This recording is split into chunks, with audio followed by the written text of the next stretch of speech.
जी हाँ, प्यारे बच्चों कैसे हैं आप सब। आशा करते हैं आप सब बहुत मस्त होंगे, अच्छे होंगे। तो इसके पहले वाले वीडियो में हम हिस्ट्री के चैप्टर 1 पार्ट 1 देख चुके हैं, जो परिचय था। आज पार्ट 2 में बढ़ रहे हैं। तो चलिए जल्दी से आप लोग जो है तैयार हो जाइए एकदम अच्छे से समझने के लिए, ठीक है। चलिए शुरू करते हैं। तो हम पढ़े थे इसके पहले हड़प्पा सभ्यता क्या है, इसका परिचय पढ़ चुके हैं। आज का जो टॉपिक है हमारा वो है सिंधु घाटी सभ्यता का विस्तार या हड़प्पा सभ्यता का विस्तार। मतलब ये जो हड़प्पा जो सभ्यता थी ये कहाँ तक फैली हुई थी, ये कहाँ तक थी, है ना। तो इसका पहले हम विस्तार देख लेते हैं, ठीक है। देखिए जो हड़प्पा सभ्यता थी इसके उत्तर में मांदा तक ये फैली हुई थी, और मांदा जम्मू कश्मीर का एक जगह है, एक इलाका है। तो उत्तर में मांदा तक जो है यह फैली हुई थी, और दक्षिण में जो है द्यामाबाद तक फैली थी, ठीक है। दक्षिण में ये कहाँ तक फैली हुई थी, द्यामाबाद तक, यानी महाराष्ट्र तक ये फैली हुई थी, ठीक। पश्चिम में सुतका गेंडोर जो कि पाकिस्तान में स्थित है वहाँ तक फैली हुई थी, और पूरब में आलमगीरपुर यानी कि मेरठ उत्तर प्रदेश तक यह फैली हुई थी। तो बात कर लिए हड़प्पा सभ्यता का विस्तार क्या है। प्यारे बच्चों ये क्वेश्चन बहुत इंपॉर्टेंट है, और आप जानते हैं कि इस चैप्टर से 25 से 30 नंबर का क्वेश्चन आपके पेपर में पूछा जाता है, ठीक है। तो हड़प्पा सभ्यता का विस्तार क्या है, कैसे लिखोगे। हड़प्पा सभ्यता का विस्तार क्या है, तो लिखोगे हड़प्पा सभ्यता के उत्तर में मांदा, है ना, कोस्ट में जम्मू डाल देना, दक्षिण में द्यामाबाद, और पश्चिम में सुतका गेंडोर, और पूरब में आलमगीरपुर तक हड़प्पा सभ्यता का विस्तार था, ठीक है। हड़प्पा सभ्यता का जो था वो विस्तार जो है वो था। क्लियर हो गया इतना बात। और अगर इसका क्षेत्रफल पूछे कि इसका क्षेत्रफल क्या है, अगर ये पूछे कि इसका क्षेत्रफल क्या है प्यारे बच्चों, तो क्षेत्रफल जो है 12,99,600 वर्ग किलोमीटर जो है इसका जो है क्षेत्रफल, इसका क्षेत्रफल था, ठीक है। तो प्यारे बच्चों अगर आपसे पूछेगा कि हड़प्पा सभ्यता या सिंधु घाटी सभ्यता का क्षेत्रफल क्या था, तो 12,99,600 वर्ग किलोमीटर जो था वो हड़प्पा सभ्यता का क्षेत्रफल था। ये दूसरा क्वेश्चन पढ़ लिए हम लोग कि हड़प्पा सभ्यता का जो विस्तार था वो 12,99,600 वर्ग किलोमीटर था। अगर प्यारे बच्चों इसकी आकृति पूछ ले कि किस आकृति में थी, तो लगभग त्रिभुजाकार। प्यारे बच्चों हड़प्पा सभ्यता का जो आकार था वो लगभग त्रिभुजाकार था। क्लियर हो गया बात। वो लगभग क्या था, वो त्रिभुजाकार था। और अगर पूछ ले प्रथम नगरीय सभ्यता कौन थी, प्रथम नगरीय सभ्यता कौन थी, तो मेरे प्यारे बच्चों इसका भी आंसर आप याद रखोगे। हड़प्पा सभ्यता जो थी यह प्रथम नगरीय सभ्यता थी।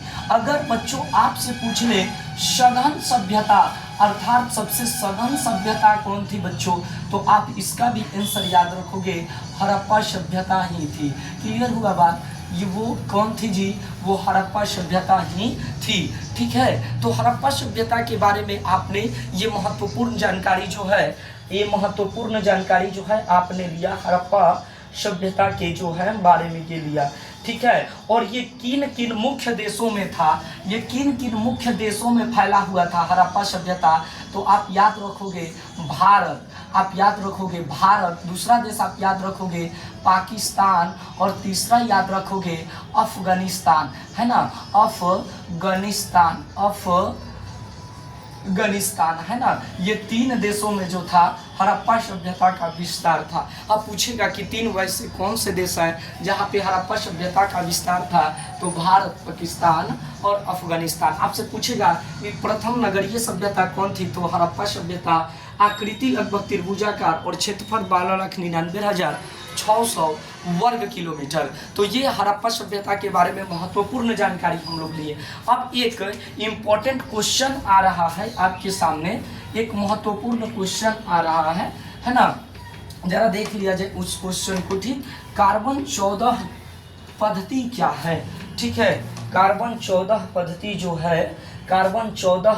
जो है वो क्या है, ये प्रश्न आपसे बार बार पूछ लिया जाता है, ठीक है। कार्बन 14 पद्धति क्या है, ठीक है। ये आपसे बार बार पूछा जाता है क्वेश्चन। इसका उत्तर है कार्बन 14 पद्धति के अनुसार के अनुसार जीवाश्म में उपस्थित कार्बन के मात्रा के आधार पर वस्तुओं के बारे में पता लगाया जाता था कि कौन सी वस्तु कितनी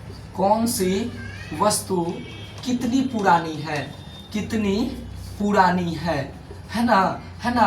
अच्छे से समझिए, कार्बन 14 पद्धति के अनुसार जीवाश्म में उपस्थित कार्बन की मात्रा के आधार पर वस्तुओं के बारे में पता लगाया जाता था कि कौन सी वस्तु कितनी पुरानी है। जिसमें कार्बन की मात्रा जितना ज़्यादा वो वस्तु उतना ही पुरानी मानी जाती थी, जिसमें कार्बन की मात्रा कम वो वस्तु उतना ही जो है ना वो नई मानी जाती थी, उसको ज़्यादा पुराना नहीं समझा जाता था। तो जी हाँ मेरे प्यारे बच्चों, कार्बन 14 पद्धति क्या है इसके बारे में भी जो है हमने क्या किया, समझ लिया। अब हम चलेंगे हड़प्पा सभ्यता के बारे में, उन सभी महत्वपूर्ण क्वेश्चनों को लेंगे, है ना। जैसे कि हड़प्पा सभ्यता की मुख्य 2 विशेषताओं को बताएं। हड़प्पा सभ्यता की 2 मुख्य विशेषताओं को बताएं, 2 मुख्य विशेषताओं को बताएं, है ना। कुछ मुख्य क्वेश्चन को हम लोग करेंगे, क्योंकि परीक्षा में लेक्चर काम नहीं आएगा, ये क्वेश्चन काम आएगा। तो लेक्चर तो पढ़ लिए, समझ गए, लेकिन क्वेश्चन हमारे पास कुछ है नहीं, तो मज़ा कहाँ आया भाई, मेरे पढ़ाई से मज़ा कहाँ आया, है ना। पेपर में अगर लिखना है तो क्वेश्चन न लिखना है, तो पहले क्वेश्चन को हम देख लिए, और लेक्चर सुने हैं तो हमारे दिमाग में है, लिख डालेंगे, लेकिन हमको वो क्वेश्चन भी तो देखना है ना कि किस तरह का क्वेश्चन पूछता है। ठीक है, तो हड़प्पा सभ्यता की 2 मुख्य विशेषताएं। पहली विशेषता है मेरे प्यारे बच्चों कि यह सबसे पहली नगरीय सभ्यता थी, ये सबसे पहली नगरीय सभ्यता थी, और ये सघन सभ्यता थी, है ना, ये सघन सभ्यता थी। और इसका विस्तार भारत, अफगानिस्तान और पाकिस्तान जैसे देशों तक था, है ना। तो ये इसकी मुख्य विशेषता हो गई, आप लिख सकते हो। यह प्रथम नगरीय सभ्यता थी, ये सबसे बड़ी सभ्यता थी, सघन सभ्यता थी। इसका विस्तार पाकिस्तान, भारत, अफगानिस्तान तक था, भारत, पाकिस्तान, अफगानिस्तान तक था, आप ऐसे लिख सकते हो। मेरे प्यारे बच्चों, अगर मैं बात करना चाहूँ कि सभ्यता के कितने प्रकार हैं, मैं एक क्वेश्चन लेना चाहता हूँ बच्चों, एक क्वेश्चन लेना चाहता हूँ कि सभ्यता के कितने प्रकार, सभ्यता के कितने प्रकार है ना, सभ्यता के कितने प्रकार है। ठीक है, इसे हम मिटा रहे हैं, आप स्क्रीनशॉट ले लीजिए पहले, ठीक है ना। सभ्यता के कितने प्रकार हैं, ये क्वेश्चन है हमारा। तो अगर हम बात करें सभ्यता के बारे में, सभ्यता के प्रकार, अगर सभ्यता के प्रकार को अगर देखा जाए तो सबसे पहली शहरी सभ्यता और दूसरी कांस्य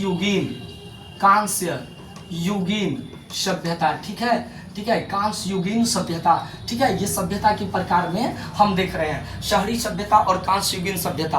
और शहरी सभ्यता में कौन कौन से प्रमुख स्थल हैं और कांस्य युगीन सभ्यता में कौन कौन से प्रमुख स्थल हैं, अगले वीडियो में बहुत मजा आने वाला है। ठीक है, इसलिए जल्दी से इसे कंप्लीट कीजिए। छोटा ही कंटेंट हम डाल रहे हैं ताकि आपको अच्छे से समझ में आए, और इस चैनल को बहुत प्यार और सपोर्ट कीजिए मेरे प्यारे भाइयों, दोस्तों, विद्यार्थियों। ठीक है, जो भी मेरे मित्र देख रहे हैं इसे सपोर्ट करें। बहुत बहुत धन्यवाद।